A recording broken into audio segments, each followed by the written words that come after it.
حضور صلی اللہ علیہ وآلہ وسلم کے دور میں اسلامی ریاست اس سارے علاقے پر پھیلی ہوئی تھی، لیکن جب حضرت ابوبکر صدیق خلیفہ بنے تو عرب قبیلوں کی بغاوت کی وجہ سے اسلامی ریاست صرف اتنے علاقے تک محدود رہ گئی اور ان تمام علاقوں میں بغاوتیں ہونا شروع ہو گئی۔ ان میں کچھ لوگ وہ تھے جنہوں نے زکوٰۃ دینے سے انکار کر دیا تھا اور دوسرے وہ تھے جنہوں نے نبوت کا جھوٹا دعویٰ کر دیا۔ تو حضرت ابوبکر صدیق رضی اللہ تعالیٰ عنہ نے پورے عرب کو اسلام کی طرف لانے کے لیے مسلمانوں کی فوج کو 11 حصوں میں تقسیم کیا، جن میں سے سب سے بڑی فوج حضرت خالد بن ولید کو دی گئی، کیونکہ خالد بن ولید کو زکوٰۃ نہ دینے والے مالک بن نویرہ اور 3 جھوٹے پیغمبروں طلیحہ، سجا اور مسلمہ سے لڑنا تھا۔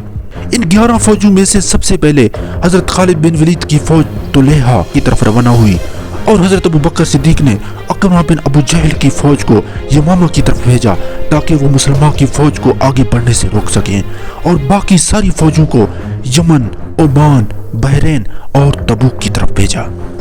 خالد بن ولید 6000 کی فوج لے کر مدینہ سے طلیحہ کی طرف روانہ ہوئے، جبکہ طلیحہ کی فوج کی تعداد مسلمانوں کے مقابلے میں کافی زیادہ تھی۔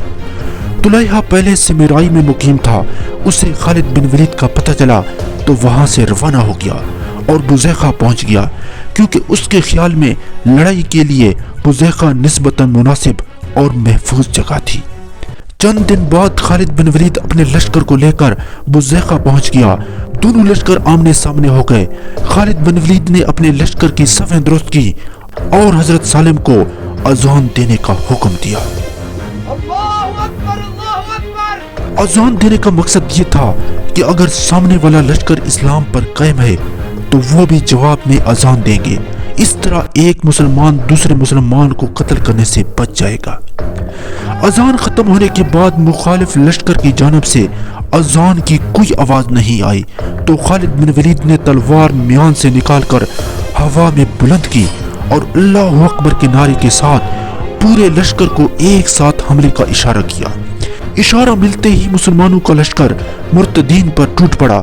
خالد بن ولید بھی اپنے گھوڑے پر سوار دشمنوں پر وار کر رہے تھے۔ اسی دوران ایک دشمن گھوڑ سوار نے پیچھے سے خالد بن ولید پر وار کیا۔ اس حملے سے خالد بن ولید اپنے گھوڑے سے نیچے گر گئے اور آپ کی تلوار بھی گر گئی، لیکن آپ فوراً اٹھے اور خالی ہاتھ دشمن سے لڑائی شروع کر دی۔ طلیحہ کی فوج کے پاؤں اکھڑنے لگے اور وہ بھاگنے پر مجبور ہو گئے۔ یہ منظر دیکھ کر طلیحہ بھی جنگ چھوڑ کر شام کی طرف بھاگ گیا۔ دوسری طرف نبوت کا جھوٹا دعویٰ کرنے والی سجا نے طلیحہ کی شکست کا سنا تو وہ بھی خالد بن ولید کی فوج سے ڈرنے لگی، لہٰذا وہ مسلمہ قذاب کے ساتھ مل گئی اور پھر ان دونوں نے مل کر خالد بن ولید کے خلاف ایک بڑی فوج تیار کر لی۔